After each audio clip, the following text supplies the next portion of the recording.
Dr. Prasan Kumar Panda doesn't need any introduction.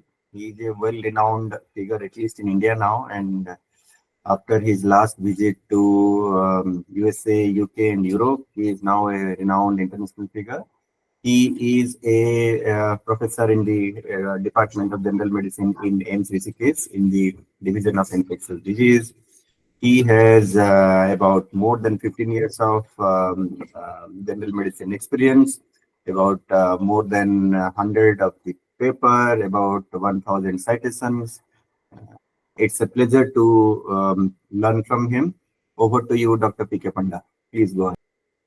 Today, we'll more focus on the what actually we have or my institute has experience about this outpatient parental antimicrobial therapy, and there is no point to discuss much about actually the principles or risk or impact or patient-centered approach, or at last actually to integrate the stewardship aspect.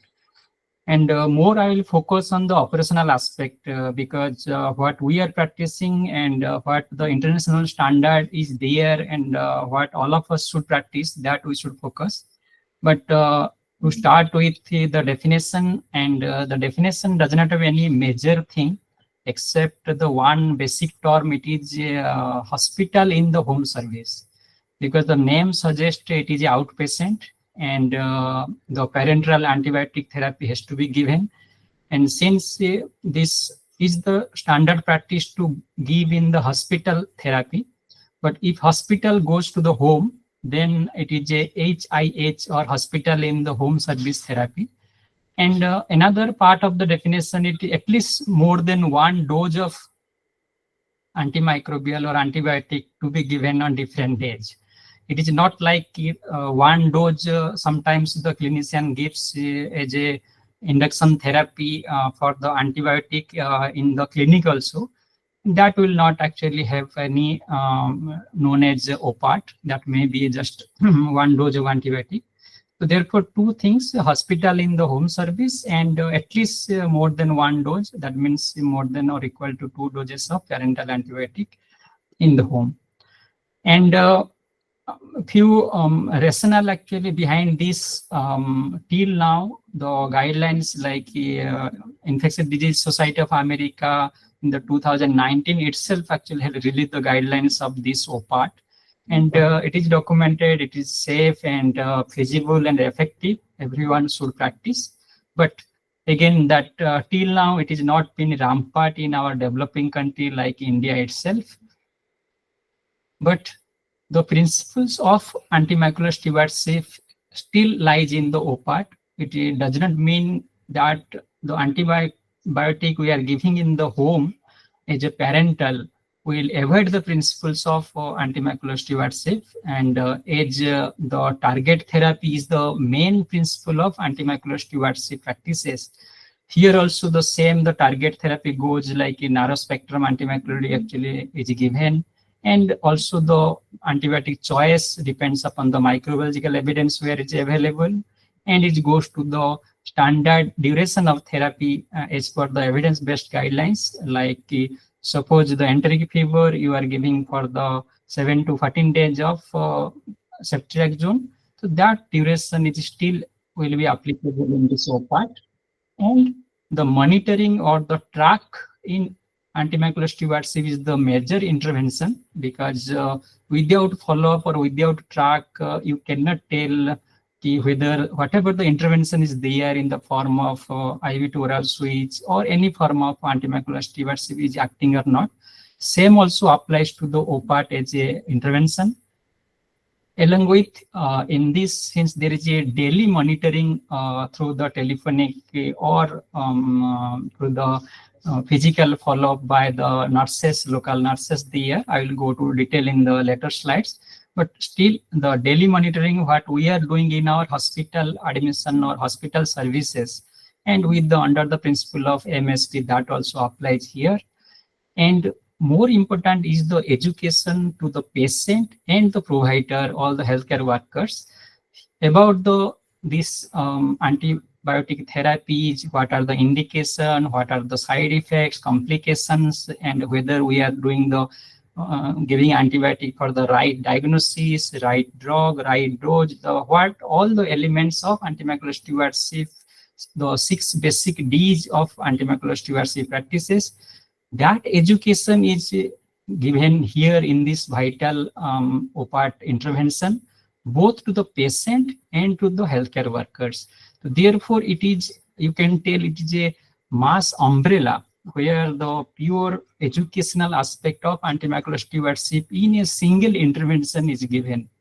And the goal of also MSP, like to decrease the hospital-acquired infection, including the AMR risk, and to indirectly actually to decrease the hospital-related deaths, and that everything is applied to this OPAT principle.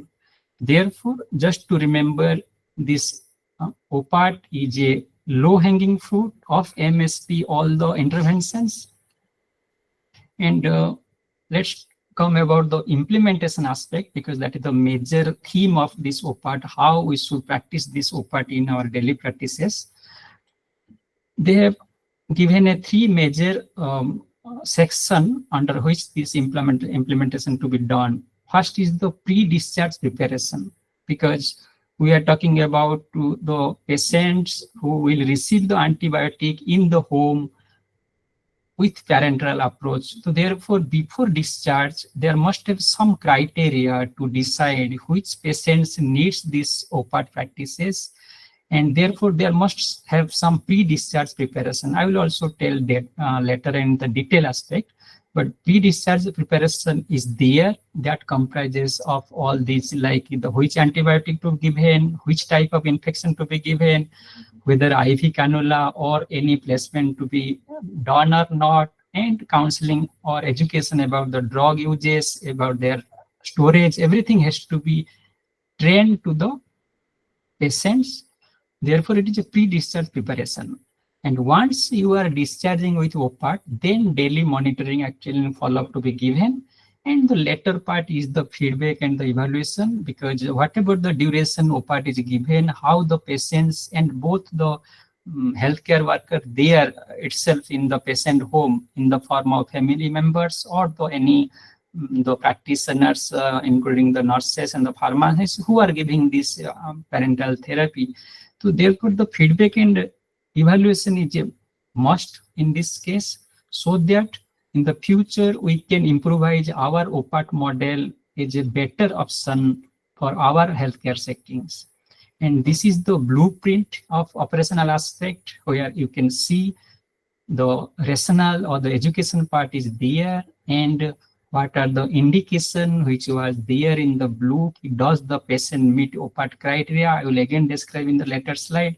And also when to stop OPAT. It is not important to, as important when to start and when to stop also, that has to be clearly educated to the patients or the healthcare worker who are with them. And this blueprint has to be signed by both patient party and the physician who is advocating this OPAT, so that on next day when patient goes home and they starts therapy, and that time the physician who has prescribed this can telephonically monitor on this aspect. So therefore, while the education is given to during the pre-discharge session, this blueprint is helpful for the education and that to be given. The first step, patient selection, that comes as a pre-discharge criteria, you can tell. Patient, the 6 criteria we have to remember for this OPAT patient selection. The first is the patient does not require hospitalization for any further intervention. Like if patient is there with a pleural empyema, effusion with empyema, and we want to go for we are giving antibiotic therapy as a parenteral or IV, and we want to discharge patient stable. But if patient requires ICD insertion, therefore you cannot give patient OPAT and ICD will be inserted in the home-based therapy. No. Therefore, the first and foremost criteria should be clinician has to understand this and has to practice this. Patient does not require any hospitalization for any intervention. Second, patient should be vitally stable or clinically improved at a state of discharge. Like vitally stable, we know the five signs of vitalism, like pulse, blood pressure, respiratory rate, oxygen saturation, sensorium. But suppose patient comes with a respiratory rate of 30-35 for the like lower respiratory tract infection, or and patient improving. Now the respiratory rate is actually around 20, and patient is everything is stable. So therefore, this may not be a criteria to tell patient is vitally unstable, I cannot discharge with OPAT. No, if patient is clinically improved state, and that clinician has to take a call. The third is patient capable of safe and effective IV or IM drug administration at home. That patient party or patient along with the relatives, they have to answer this, is it safe and effective there? And monitoring is feasible over a phone or outpatient OPD basis. Suppose phone network is not there and patient does not have actually any phone, therefore this will not be applicable. The fifth part is drug storage is also an important point. Which antimicrobial you are giving, and that antimicrobial, if required some storage specific requirements, that has to be discussed with the patient party. And the last part is, it is not a hospital intervention or doctor intervention. It is purely a patient to start with initiative. It means it is a sharing decision has to be taken. Because once patient is willing to start this, because ultimately who is the owners of this intervention? It is always the patient, because it is there in their home, and doctors is just giving the option of availability. So therefore, sharing decision making is the main important patient selection criteria in this intervention.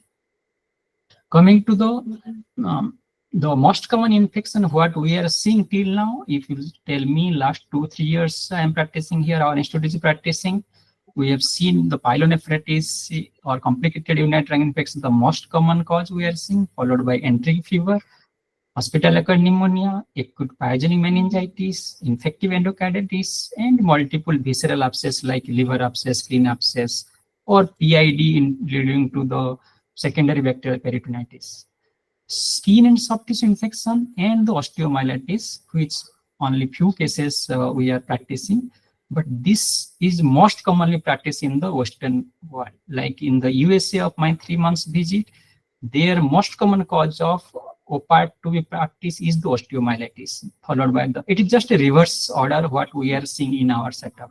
So therefore, OPAT has to be different in our setup compared to the Western setup. And second step is the patient training.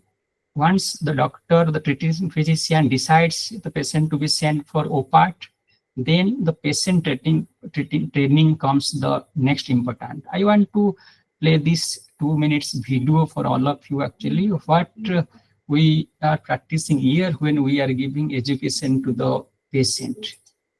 In the next video. So this video is basically regarding the insertion of IV cannula and the SAS procedure. First we have to clean the area, then we have to insert the cannula in the prominent vein.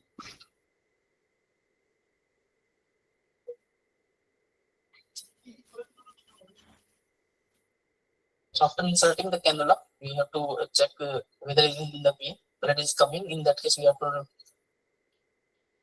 advance the cannula more into the vein, and then we have to press the vein. After pressing the vein, we have to remove the stylet and to apply the cap over the IV port, and then we have to flush it with the saline. As in this case, we have attached the saline, and then we have to do the dressing of the IV cannula to make it fixed so that it cannot be removed.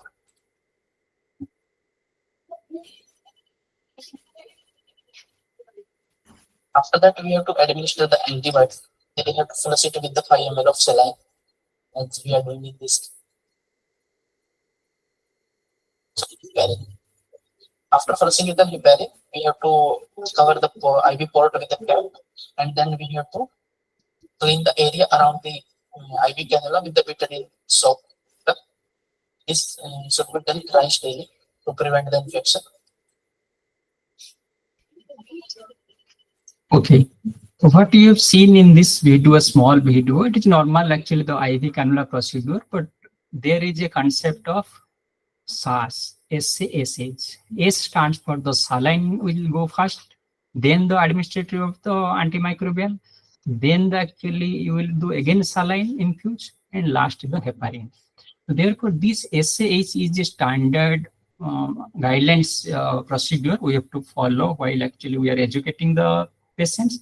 And in the third step, the patient monitoring at home once patient goes home, because we have given one dose in the hospital setting and educated the patient or trained the patient. Now he or she in the home.